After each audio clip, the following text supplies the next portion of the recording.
Alright, let's talk about cool combo decks versus stupid combo decks. I just talked about Goblin Charbelcher, which I think is a pretty cool combo deck. Like, you have to build your deck with the specific intent that you're going to flip over the entire thing and be like, there's no lands here, you take 59 damage. Okay, 52 damage. But, like, you have to build your entire deck with that in mind. It's a one, like, you're going for one card, you're going for Goblin Charbelcher. That's the card you need to kill your opponent. But you have to build your entire deck around that card and make sure it works. Like, it puts restrictions on your deck. Same thing with Ad Nauseam Tendrils, which is another legacy deck. For those of you who don't know, Ad Nauseam is a sorcery. It costs 5 mana.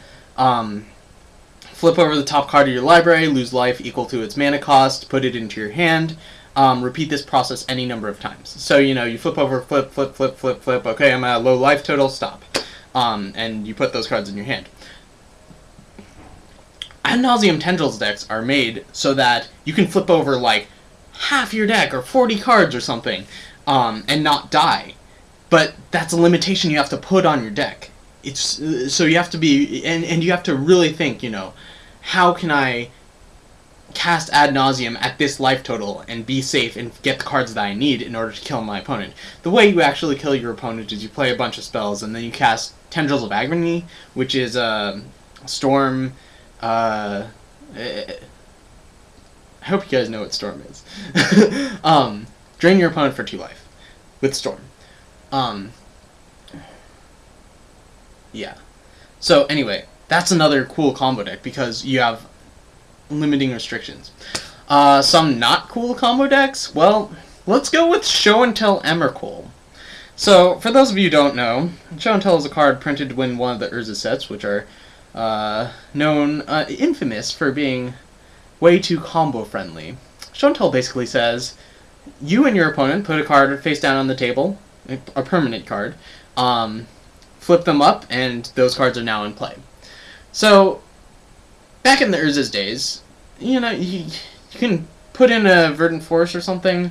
There wasn't anything too scary that you could put into play. But now, you Show and Tell Emrakul. Emrakul, for those of you who don't know, 15/15, Flying, Annihilator 6, Eldrazi, whatever nonsense, protection from colored spells. It's really hard to kill. And it basically ends the game in one attack. Or actually, even worse is Grizzlebrand, because you just draw a bunch of cards and then you Show and Tell again, or whatever. Anyway, that's a stupid combo.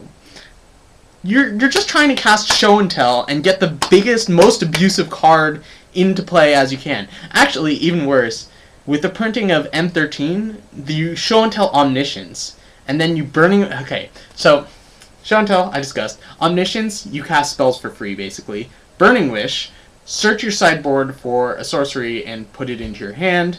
So you have this all set up so that you Burning Wish for Petals of Insight, which is a card that you can cast and return to your hand infinite times. So you just get infinite storm count and then Grape Shout your opponent out. And it's really stupid, like a 3-mana spell. Okay, I have a problem with Show and Tell decks, if you can't tell.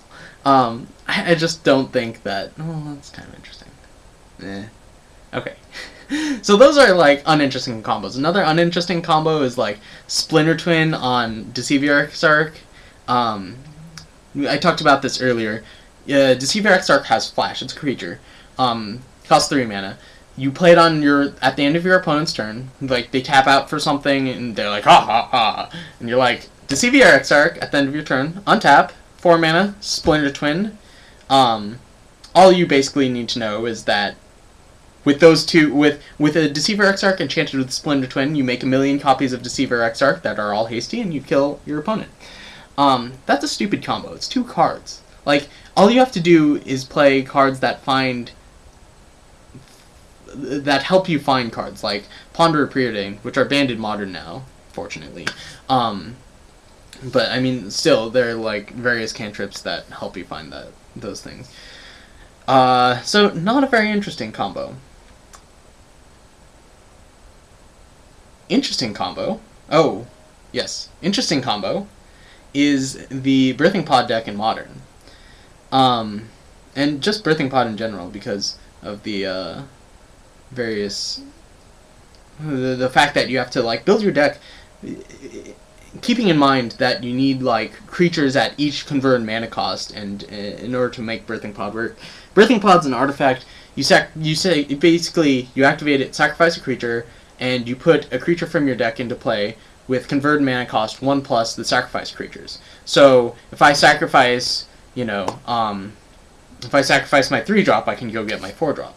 So the way the Birthing Pod, the Birthing Pod Melira combo works in Modern is you have Melira out, which says creatures you control can't get -1/-1 counters. And you have another creature that says sacrifice a creature, do something. Doesn't matter what it is. And then you have yet another creature that says when this enters the battlefield, deal 2 damage to target creature or player, persist. So the way persist works is when this creature dies, you put it back with a -1/-1 counter. So you get these 3 cards out: the Melira, the Sacrifice Outlet, and the creature that damages when it enters the battlefield. And so you deal your opponent 2 or whatever. You sacrifice it, it comes back into play because of persist, and it's supposed to have a -1/-1 counter, but because of Melira, it doesn't. So you can sacrifice it again with your Sacrifice Outlet, it comes back, it still doesn't have a -1/-1 counter, and you get to do this infinite times. Now, this sounds like another infinite combo, but it's really interesting. I mean, you're playing an entirely creature deck, by the way. Not blue, so you don't get to, like, search cards, and also tutors are banned in these formats. And you have to assemble, via Birthing Pod, like, chaining creatures up based on their converted mana cost. You assemble, a 1-mana creature, a 2-mana creature, and a 3-mana creature that kills your opponent. I don't know. I think it's cool.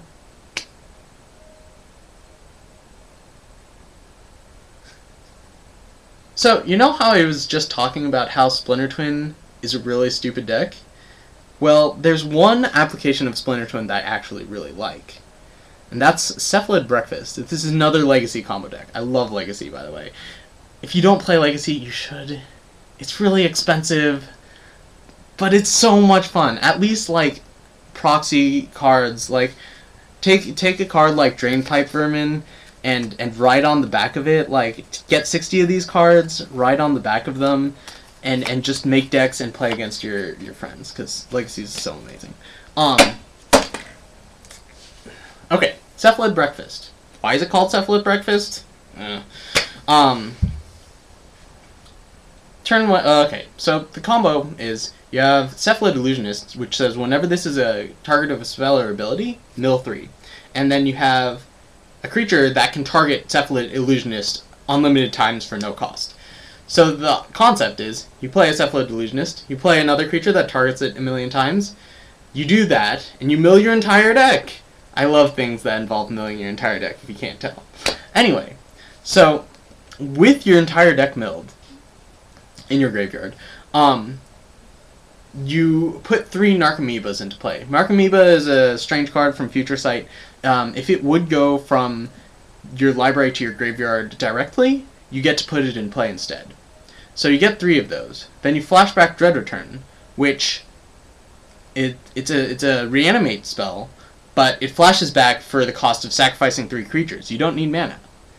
So you flashback Dread Return, sacrificing the 3 Narcomoebas you just got, and you get back Karmic Guide, which says, when this enters the battlefield, reanimate a creature. So you get Karmic Guide. You reanimate Karmic Guide, reanimating Kiki-Jiki. Kiki-Jiki is like Splinter Twin. It makes a copy of a creature you control, and it's hasty, so you get to use it on the same turn. So you get back Kiki-Jiki, you copy Karmic Guide, another Karmic Guide enters the battlefield, and then you get a Deceiver Exarch, which untaps Kiki-Jiki. And then you have the Kiki-Jiki Deceiver Exarch combo. And you make infinite Deceiver Exarchs, and you attack. But there are so many things that can go wrong with that. If while you're milling out your entire deck, your opponent kills enough of your creatures, you can't flashback Dread Return because you don't have enough creatures. Also, if your opponent can exile cards from graveyards, the combo doesn't work. it's an infinite combo, but there are like so many limitations on it in like the deck building. You have to dedicate slots to your Narcomoebas and your Dread Return, like cards that are otherwise pretty useless, in order to make this combo work. That's what I love about that deck. Okay, time's up on this segment. I'll come up with something and start another segment. Thanks for tuning in.